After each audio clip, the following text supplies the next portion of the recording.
Olá, seja bem-vindo ao Justiça em Questão, um programa do Tribunal de Justiça de Minas Gerais que a partir de hoje passa a ser transmitido também na Rede Minas.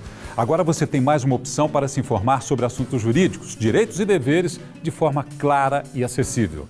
No programa de hoje, você vai conhecer o funcionamento e a estrutura do Poder Judiciário.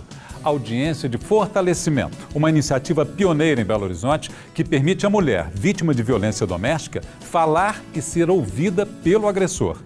Você sabia que pode escolher a data para o vencimento das contas de serviços básicos, como água, luz e telefonia? O casamento chegou ao fim e as partes estão de acordo? Entenda como funciona o divórcio consensual, a conhecida separação amigável. O JQ traz também decisões judiciais de destaque no Estado e conta a história de uma profissional que contribui para que pessoas realizem o sonho de conhecer e ter o nome do pai na certidão de nascimento. Fique com a gente, nossa edição começa agora.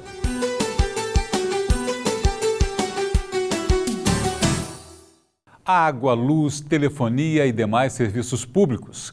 Cada conta com uma data de vencimento diferente. Você sabia que é possível combinar o pagamento de todas as contas de serviço básico para uma única data? Entenda na reportagem de Florence Couto. Todo mês é a mesma coisa. As contas vencem em datas diferentes e nem sempre nos melhores dias para o consumidor. O que muitas pessoas não sabem é que isso pode ser mudado. A Lei 9.791 trouxe a obrigatoriedade de as concessionárias de serviços públicos oferecerem datas diferentes de vencimentos das contas. A lei não atinge todas as empresas, mas aquelas que oferecem serviços de água, gás, telefonia e luz, por exemplo. Tem que fornecer ao consumidor 6 datas para que esse escolha que melhor adequa ao seu dia a dia. O ideal é que o consumidor decida o vencimento no dia do contrato. Mas é claro que essa data pode ser modificada tempos depois. Algumas concessionárias já oferecem esse serviço através da internet, por aplicativos ou então através do atendimento telefônico. Agora, o consumidor deve ficar atento para não pagar nenhuma taxa surpresa na próxima conta. A taxa ela tem que ter uma razão, um fundamento e tem que estar prevista no contrato. O que não pode ocorrer é essa taxa servir como limitador do direito do consumidor. Ou seja, se ele tem o direito de optar por 6 datas, a taxa não pode ser um valor oneroso demais para que o consumidor não consiga optar. Então, ficar atento sempre ao boleto, sempre ao que está sendo cobrado e, claro, arcar com o que ele fechou com o fornecedor. Se ele fechou para tal dia, ele tem que pagar a conta no dia fechado. O advogado alertou que a mudança do vencimento não pode ser imposta pelas empresas. Em hipótese nenhuma, essa alteração pode vir de maneira unilateral do fornecedor. Se isso ocorrer, o consumidor ele pode primeiramente entrar em contato com o fornecedor, informar que houve uma alteração sem o seu consentimento. Caso não se resolva, ele pode procurar os órgãos de proteção ao consumidor, como o PROCON e o próprio OAB. Um estado tem seu território dividido em municípios. O Poder Judiciário Estadual, no entanto, é dividido em comarcas que podem ser compostas por um ou mais municípios. O mapa das comarcas convida você para uma viagem por Minas Gerais e apresenta dados e curiosidades sobre as 296 comarcas mineiras. Conheça nesta edição a maior delas, Belo Horizonte, que além de ser a capital do estado, é a sede do Judiciário Mineiro. Estruturada para abrigar a sede do governo mineiro, Belo Horizonte foi inaugurada em 12 de dezembro de 1897. Construída de forma planejada, a cidade cresceu, sendo hoje a 6ª mais populosa do país, com 2,5 milhões de habitantes. A paisagem urbana apresenta traços de modernidade e a arquitetura se destaca nas construções dos principais pontos turísticos, reconhecidos internacionalmente, como o Conjunto Arquitetônico da Pampulha, projetado por Oscar Niemeyer, o Mineirão e a Praça da Liberdade. A Serra do Curral emoldura a cidade e do seu mirante é possível avistar o tão famoso Belo Horizonte. BH se destaca também pela gastronomia e pelo perfil acolhedor do seu povo. O Judiciário Mineiro tem grande importância e atuação na comarca. O Palácio da Justiça abriu suas portas em 1912, abrigando inicialmente a primeira e a segunda instâncias do Judiciário. Em 1950 foi inaugurado o edifício sede do Foro da Comarca de BH, aos fundos do Palácio. Ele recebeu o nome de Fórum Lafayette. Com o aumento da demanda em 1980, o Fórum foi transferido para o atual edifício, localizado na Avenida Augusto de Lima. Somente no ano passado, mais de 1 milhão de sentenças foram publicadas na Justiça de Primeira Instância. No primeiro semestre de 2017, o número chega a 575 mil. Além de sediar a prestação jurisdicional da Justiça de Primeira Instância em BH, o Fórum Lafayette conta com atividades que promovem a cultura e a integração da comunidade por meio de seu espaço cultural. A comarca também conta com os juizados especiais, que têm incentivado a conciliação para a solução dos conflitos. Em 2017, foi concretizada a unificação dos prédios da Justiça de Segunda Instância. Desde junho, os julgamentos são realizados nos novos plenários, localizados na unidade Afonso Pena, no bairro Serra. As obras adequaram o espaço, antes de uso comercial, dando lugar a 11 plenários. Um saguão com cerca de 400 metros quadrados garante mais espaço para a circulação e a convivência de advogados e usuários que acompanham as sessões.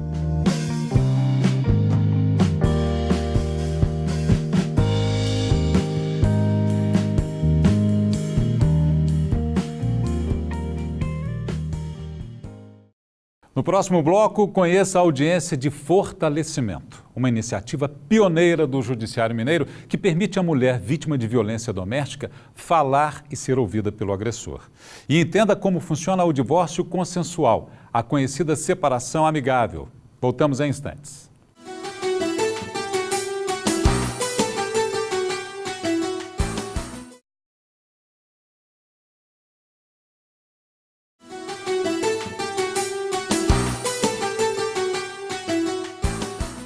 Estamos de volta com Justiça em Questão, programa do Tribunal de Justiça de Minas Gerais.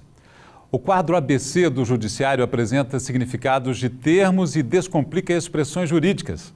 Nesta semana, você vai entender o funcionamento do Poder Judiciário, que juntamente com o Executivo e o Legislativo, forma o tripé que legitima o Estado. Acompanhe. A função primordial do Poder Judiciário é a solução de conflitos. Para isso, os magistrados, que podem ser juízes, desembargadores ou ministros, irão julgar e decidir os casos por meio da interpretação da Constituição e das leis vigentes. Existem 2 tipos de justiça: a justiça comum, que inclui a federal e a estadual, e a justiça especial, que integra a justiça do trabalho, justiça eleitoral e justiça militar. A Justiça Estadual é dividida em comarcas, que às vezes englobam mais de um município. Quando um processo dá entrada na Justiça, ele é julgado por um juiz de direito. Essa decisão de primeira instância é chamada de sentença. Se houver recurso, ele será julgado em segunda instância pelos desembargadores que compõem os tribunais de justiça. Essa decisão se chama acórdão. Pode haver recurso também contra a decisão de segunda instância. Nesse caso, o processo será julgado em um dos tribunais superiores pelos ministros. De acordo com o conteúdo do recurso, ele poderá ser encaminhado para o Superior Tribunal de Justiça ou para o Supremo Tribunal Federal. O Tribunal de Justiça de Minas Gerais é o órgão superior da Justiça Mineira. Tem sede em Belo Horizonte e jurisdição em todo o território mineiro. A Lei Maria da Penha tem mostrado para a sociedade que a violência contra a mulher não é só física, mas também psicológica. Em Belo Horizonte, uma nova alternativa chamada audiência de fortalecimento tem sido usada para auxiliar a vítima de violência doméstica ou familiar a superar as marcas causadas pelo ofensor. Acompanhe a entrevista de Silvana Monteiro. Eu estou aqui com o juiz Marcelo Gonçalves de Paula, titular da 14ª Vara Criminal da Comarca de Belo Horizonte, especializada em crimes previstos na Lei Maria da Penha e idealizador da audiência de fortalecimento. Doutor, como as vítimas são direcionadas para essa audiência de fortalecimento? Nós temos um primeiro momento que é a escuta dessa vítima sem a presença do agressor. Aí ela tem essa demanda e nos pede para que possa falar na presença do agressor tudo aquilo que ela passou. E o objetivo, na verdade, é romper com essas estruturas de submissão que são bases do machismo. Certo. Qual a metodologia utilizada, nessa audiência de fortalecimento? Nós trabalhamos muito o psicológico da vítima. nós fazemos a inversão de posições. A vítima passa a falar e o agressor apenas a ouvir. Então, quando você tem essa mudança de estrutura, que é, como eu disse, a situação envolvendo a submissão, então ela consegue desabafar, colocar para fora tudo aquilo que ela até então não tinha oportunidade de dizer. Certo. Como a audiência, né, de fortalecimento contribui, né, para o enfrentamento da violência doméstica e familiar? Quando você muda essas posições e passa a mulher deixando só aquela situação de vítima, mas como protagonista dessa relação, você tem a mudança dessas situações envolvendo essa submissão. Ela passa a ficar mais forte, passa a ter sua autoestima e, com isso, reivindica ainda mais os seus direitos. E o homem também passa a enxergá-la como uma mulher fortalecida e que tomará providências cada vez que ela tiver uma situação em que ela necessita buscar um órgão que a ampara nessas questões. Exatamente. E depois de passar pela audiência, né, como é o acompanhamento aí das partes envolvidas nesse processo? Autorizada pela mulher, que ela tem interesse de ser escutada pelo homem, a gente faz essa escuta em que ela fala e o homem apenas escuta. Após essas audiências, o homem é encaminhado a grupos de reflexão, que são desenvolvidos pela Polícia Civil. Nós aplicamos uma medida protetiva nele, ele é acompanhado para o projeto Dialogar e ali fica por 6 sessões, sendo ali assistido por assistente social e psicólogos que têm o trabalho para desconstituir essa visão machista dele da relação. E ela é encaminhada por Cerna, que é o nosso Centro Risoleta Neves, ligado à Secretaria de Direitos Humanos, a SEDEG, e lá também ela é acompanhada por assistente social, psicólogos e todos da família envolvidos.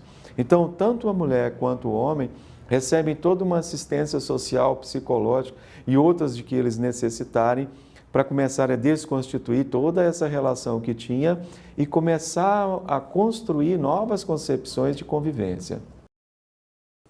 Em alguns casos, o fim do casamento significa disputa pela guarda dos filhos, divisão de bens e uma série de outros detalhes que tornam a situação ainda mais desgastante.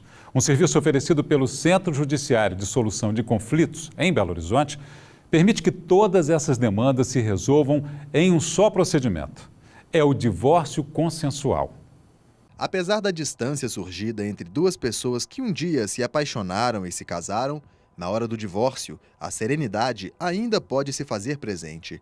Essa é a condição para se fazer o divórcio consensual. O casal pode vir em conjunto, se já tiver um consenso prévio, e se não tiver um consenso prévio, vem um dos cônjuges, nós fazemos o registro pedido, marcamos uma sessão de conciliação e expedimos uma carta convite para o outro cônjuge, para que nessa sessão de conciliação nós possamos tentar o divórcio amigável, consensual. O serviço é oferecido por meio do setor pré-processual do Tribunal Mineiro. Basta agendar uma audiência no Sejusc, Centro Judiciário de Solução de Conflitos, que funciona das 8 da manhã às 6 da tarde no bairro Gutierrez. Não é preciso advogado.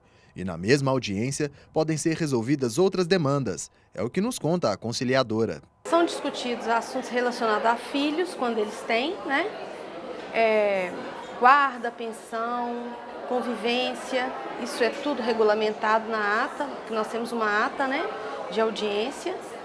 E também partilha de bens, se eles adquiriram algum bem durante o casamento, eles podem fazer a divisão aqui. Para iniciar o procedimento é preciso apresentar a documentação exigida. A certidão de casamento é obrigatória e precisa ter sido emitida há, no máximo, 90 dias, mesmo que o matrimônio tenha ocorrido anos atrás. Uma certidão de casamento recente, né, expedida há pelo menos 90 dias, ou há menos de 90 dias, melhor dizendo. Certidão de nascimento dos filhos, se tiverem filhos menores. Certidão relativa aos bens, se tiver bens imóveis, certidão do registro de imóveis. E também comprovante de renda, para que possamos aferir, né, a questão dos alimentos. De acordo com o juiz, se algum assunto além do divórcio não for resolvido, é possível decidir em uma nova audiência. Acontece muito do casal deixar, por exemplo, a partilha para o futuro. Isso pode ser feito e se no futuro, quando vierem a fazer a partilha, pode seguir o mesmo procedimento, ou seja, nos procura aqui no Sejusc, nós vamos fazer o registro, marcar uma audiência de conciliação e nessa audiência de conciliação tentar solucionar a questão. O serviço é prestado gratuitamente e foi pensado para ser menos burocrático e mais rápido. Então nós conseguimos aqui, em média, resolver os divórcios em 15 dias, sem custo algum, né? Nós não estamos aqui fazendo apologia do divórcio, longe disso, né? Mas se essa separação, se o divórcio é inevitável, melhor que ele seja feito de uma forma amigável e menos sofrida para os envolvidos. Cada audiência dura em média 40 minutos. E como o serviço é também um momento para o diálogo, situações surpreendentes podem acontecer. Comigo já aconteceram 2 casos. O casal veio, mas quando a gente se apresenta, a gente pergunta para eles, né, se eles estão fazendo essa escolha, se é de livre e espontânea vontade, se eles têm alguma dúvida que eles querem conversar entre eles, se eles têm alguma pendência ou se existe uma chance de volta, né, de conciliação. E por 2 vezes, eu até me orgulho muito disso, eles voltaram atrás. E nos casos em que o divórcio é realidade, também é possível enxergar benefícios. Em primeiro lugar, o tempo, porque é um processo rápido, desde a termação até a audiência de conciliação. São poucos dias, né? Nós temos uma agenda bem flexível, que atende bem a população. Financeiramente, também é um serviço gratuito que é oferecido.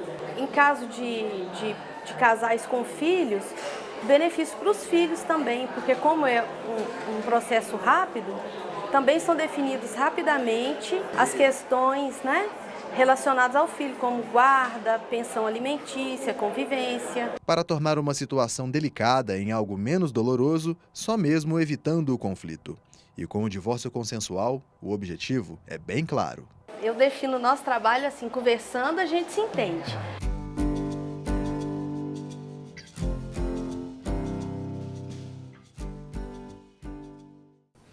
A gente volta daqui a pouquinho para mostrar como o trabalho da coordenadora do CRP, Centro de Reconhecimento de Paternidade, do TJMG, contribui para que pessoas realizem o sonho de conhecer e ter o nome do pai na certidão de nascimento. Fique conosco, o Justiça em Questão volta já.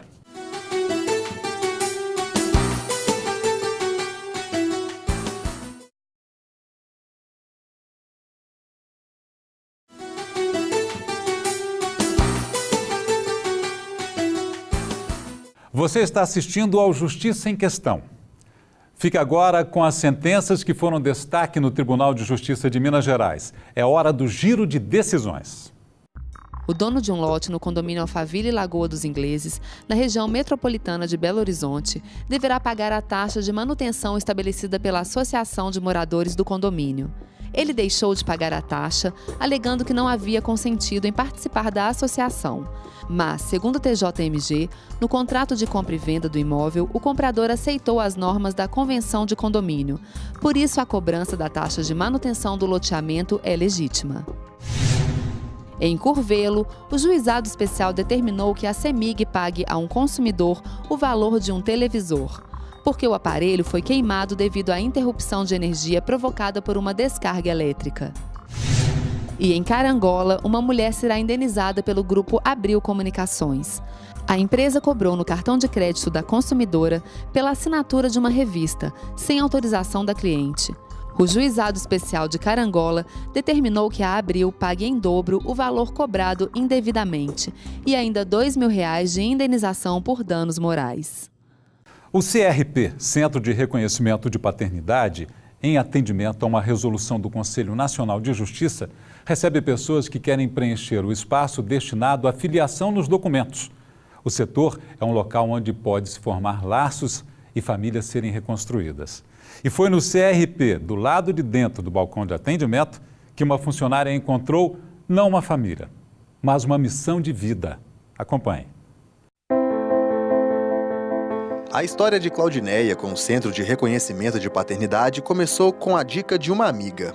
A Andreísa era minha amiga, né? Eu conheci na época que eu trabalhava nessa imobiliária e eu estava procurando estágio, porque eu estava cursando Direito. E aí surgiu essa vaga aqui no CRP. Claudineia conquistou a vaga de estagiária. Em pouco tempo, já estava integrada ao ambiente e se destacando pela forma como lidava com os atendimentos, o que deixou a amiga Andreísa orgulhosa. E é tão gratificante, é por isso que eu acho bacana o trabalho da Claudineia, porque às vezes as pessoas chegam lá tão assim, angustiadas, com esse estigma, né, dessa falta, né, dessa presença paterna, e sai de lá com o rosto feliz, com famílias restabelecidas, né, com outra visão de vida. Claudineia se envolveu de tal maneira com o centro que passou a frequentar o lugar também como voluntária. Eu ficava o dia todo. Eu chegava aqui às 9, saía 18, 19, porque às vezes chegavam as pessoas aqui depois das 18, eu atendia todo mundo. Apaixonada? Apaixonada. Muitas vezes eu chegava à faculdade atrasada porque eu estava em atendimento aqui. E além de fazer jornada dupla, ainda transformou o ambiente. É o que nos conta o juiz responsável pela Vara de Registros Públicos na época. Ela me perguntou, certa ocasião, exatamente isso, né? As crianças ficam ali sem ter o que fazer e as mães tal. Eu tenho alguns brinquedos, eu poderia trazer e trouxe. E aí esse é um tipo de projeto que demonstra, né, a simpatia dela pela causa, né? A juíza que atualmente responde pelo CRP confirma isso. Ela sai, eu não penso, acho que eu penso que ela não compra assim, vou comprar um sapato para mim não. Fala assim, o que eu vou levar para o CRP hoje para dar para os meninos? É por aí. Por essas e outras, Claudineia foi misturando sua história com a do CRP. Mesmo recém-formada, ganhou um voto de confiança e passou a integrar a equipe em definitivo.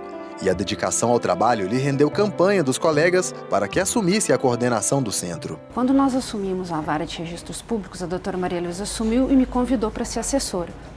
E nós tínhamos esse desafio, ter a Vara de Registros Públicos e também coordenar o CRP, que o CRP pertence à Vara de Registros Públicos. Chegando aqui, nós nos deparamos com um trabalho maravilhoso e com a necessidade de organizar e estruturar esse trabalho. E a Claudineia trabalhava aqui. E nós soubemos da história dela que ela também foi estagiária. Então ela sabia todo o contexto, toda a linha de execução e de trabalho do CRP. Ela acredita que, possibilitando que a criança tenha um pai registrado na certidão, ela pode mudar o destino daquela criança. De crianças e de adultos, como a vendedora Paula. E veja só, por conta de uma trama do destino, Paula também chegou ao CRP por intermédio de Andreísa. A Andreísa entrou na loja, acho que foi para buscar um computador. E eu não lembro se eu estava comentando alguma coisa. E eu não sei se ela estava com pressa, alguma coisa. Eu me lembro que ela falou no Tribunal de Justiça. E eu comentei o assunto. Aí eu falei, não, peraí que eu vou resolver pra você. Peguei o telefone na mesma hora e liguei pra Claudineia. Ela tava no supermercado fazendo compras. Andreísa, eu não posso falar agora. Eu falei, pode, eu preciso de você agora. Como de costume, Claudineia estava pronta para ajudar. Ela sabia que Paula teria a chance de conquistar algo maior do que o nome do pai num documento. Ela está ganhando uma família, ela está ganhando a base. Né? Ser criança, ela tem a possibilidade de crescer com os avós, com os tios. Ser adulto, ela tem possibilidade de resgatar essa história dela que ficou perdida. E Paula é toda agradecimentos pelo empenho de Claudineia. Ela foi minha parceira, assim, né?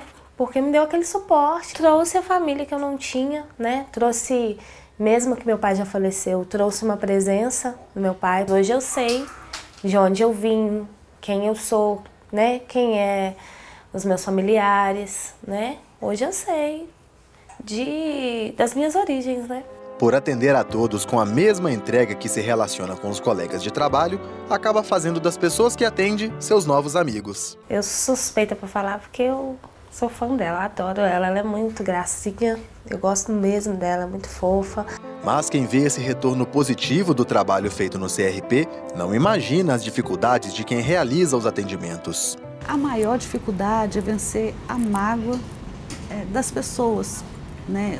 Tanto muitas vezes do suposto pai, que não queria aquele filho, não tinha programado. Tanto da mãe, que muitas vezes, na época que eu fiquei grávida, ele queria que eu tirasse. Então, como que você tira isso de uma pessoa?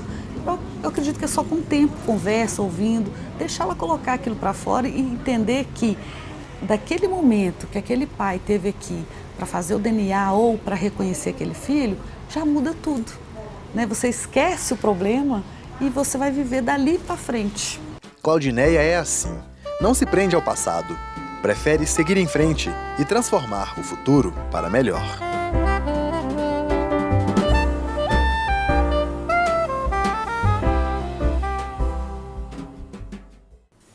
O Justiça em Questão também está na internet. O conteúdo desta e de outras edições pode ser acessado no portal do Tribunal de Justiça.